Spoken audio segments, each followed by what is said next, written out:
Em 1 de fevereiro de 1896, um jovem lavrador chamado Johnny Wilkes estava fazendo suas tarefas na zona rural de Fort Thomas, no estado de Kentucky, quando ele tropeçou em algo aterrorizante. Ali diante dele, esparramado no chão, estava o corpo de uma mulher morta e sem cabeça. Ela também aparentava estar grávida. O rapaz, embora chocado pela descoberta, imediatamente correu para a cidade, onde ele contatou a polícia, que veio rapidamente verificar a mórbida cena do crime. O perito concluiu que a mulher estava com pelo menos 5 meses de gravidez. Apresentava ferimentos em suas mãos condizentes com cortes defensivos, indicando que ela lutou desesperadamente contra o seu assassino. O elemento mais macabro da cena era obviamente a ausência de sua cabeça. Mais tarde, exames revelariam que ela ainda estava viva, quando o membro começou a ser removido com o auxílio de uma serra. Devido a esses fatos, todos começaram a se perguntar quem seria aquela mulher e quem teria cometido aquela atrocidade, e qual teria sido a motivação para um crime tão medonho. Estes foram apenas alguns dos muitos mistérios, em um caso que se mostraria um dos assassinatos mais complexos de sua época, gerando rumores que tocavam o reino do sobrenatural e do bizarro. Como não havia cabeça, foi difícil para a polícia descobrir a identidade da mulher. Não havia qualquer identificação de sua pessoa, e tudo isso aconteceu muito antes dos bancos de dados de impressão digital, o que só funcionaria se ela tivesse cometido um crime de qualquer maneira. Se especulou que ela podia ser qualquer coisa, desde uma mendiga a uma prostituta servindo soldados na base próxima de Fort Thomas. Contudo, as suas roupas realmente não pareciam se encaixar em nenhuma dessas teorias, uma vez que ela vestia um traje de algodão xadrez comum. O mistério quanto à identidade da vítima foi finalmente resolvido quando o dono de uma loja de sapatos local comentou sobre como os pés da falecida eram pequenos, e também observou que os sapatos pareciam ser feitos sob medida. Seguindo uma suspeita, ele verificou os sapatos e encontrou uma marca de loja de calçados, em Grantcastler, bem como um número do lote, e com a ajuda de detetives, ele conseguiu descobrir que apenas um par daquele modelo e daquele tamanho foram vendidos naquela loja. O nome da pessoa que havia comprado era Pearl Bryan. A bela moça era filha de 22 anos de um rico fazendeiro criador de gado e empresário do setor de laticínios chamado Alexander Bryan. Ele era um membro proeminente e respeitado da comunidade. A própria Pearl era estudante de música na Universidade de DePaul, considerada uma cidadã modelo, bastante querida e professora da escola dominical muito envolvida nas atividades da igreja e da comunidade. Esses antecedentes tornavam difícil para a polícia entender por que alguém iria querer matá-la, quanto mais de uma forma tão brutal. Outro mistério escandaloso dizia respeito à sua gravidez e à identidade do pai. No final do século XIX, a gravidez de uma moça de boa família era motivo para muita especulação e fofoca.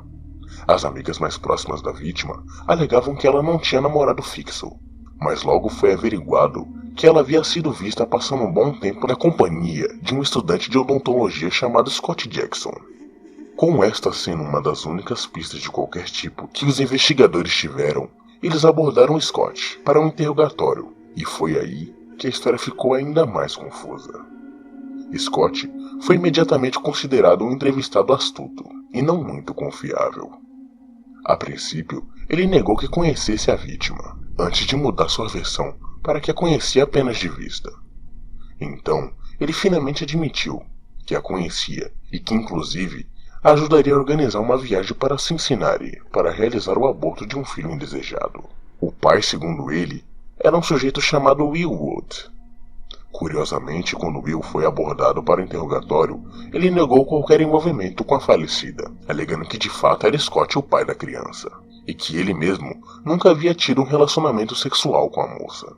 No entanto, testemunhas contrariaram a polícia dizendo que Will se gabava de dormir com a moça, o que condizia à sua história. Considerando todas essas informações, de que de fato a vítima havia dito à família de que estava planejando fazer uma viagem para Cincinnati pouco antes de sua morte, a polícia prendeu Scott e Will sob suspeita de assassinato. Quando o julgamento veio, atraiu considerável notoriedade e cobertura da mídia. Afinal, esse era o crime mais horrível que a região já tinha visto, e todos os olhos estavam voltados para o desenrolar dele. À medida que vários testemunhos foram ouvidos, uma história bastante sombria e trágica veio à tona.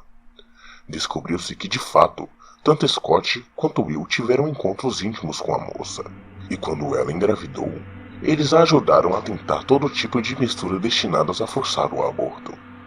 Mas nenhuma delas funcionou.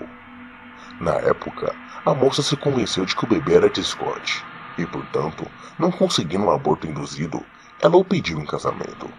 O que ele recusou, é claro. Em vez disso, ele supostamente sugeriu para que ela fosse para Ohio, onde ele arranjaria um aborto ilegal. A vítima disse aos pais que faria uma viagem para encontrar um amigo em Indianápolis, mas em vez disso, foi para Cincinnati para encontrar com Scott. Uma vez em Ohio, Scott supostamente continuou tentando induzir quimicamente um aborto espontâneo, e quando isso não funcionou, ele recorreu a métodos mais diretos, decidindo que ela não poderia ter esse bebê se estivesse morta. De acordo com uma testemunha, na noite do dia de 31 de janeiro de 1896, Scott se encontrou com a moça e um amigo chamado Alonzo Willing, em um salão de Cincinnati. Mais cedo naquela noite, Scott havia comprado uma quantidade considerável de cocaína, usada para batizar a bebida da moça. Quando ela perdeu os sentidos, os dois providenciaram uma carruagem para que ela fosse levada até um local remoto. Eles contrataram um condutor uniformizado chamado George Jackson para levá-los. George contou ter desconfiado do que estava acontecendo, e que Scott apontou uma arma para ele e disse para ele continuar dirigindo e não se meter onde não era chamado. Eles seguiram até uma fazenda abandonada, onde Scott usou uma corda para enforcar a bela moça. Em seguida, ele mandou que o colega achasse uma serra para que a cabeça fosse removida. Quando eles começaram a serrar o pescoço da pobre moça, ela ainda estava viva e reagiu. Eles a dominaram e terminaram a horrível tarefa. A princípio, isso foi completamente negado por Scott e Alonzo. Ele só foi descoberto por meio de depoimentos de testemunhas. E considerado que não havia nenhuma evidência real e sólida, era apenas uma teoria que parecia o mais provável. No entanto, Scott e Alonzo finalmente confessaram o que realmente aconteceu e contaram uma história ligeiramente diferente da tragédia. De acordo com eles, Alonzo colocou a vítima em contato com um abortista de Cincinnati, chamado Dr. George Wagner. A moça, então, supostamente foi para a casa de George sozinha, e Scott se juntou mais tarde a ela. Mas em algum ponto durante o procedimento, houve complicações. Scott tinha ido à drogaria para buscar um pouco de ergotina para aliviar a dor, mas o remédio não funcionou. George então injetou nela algum tipo de líquido claro, e intencionalmente ou não, isso a matou. Segundo eles, foi George quem mandou a carona até o local onde o corpo foi encontrado, e que foi George quem realizou a decapitação do corpo.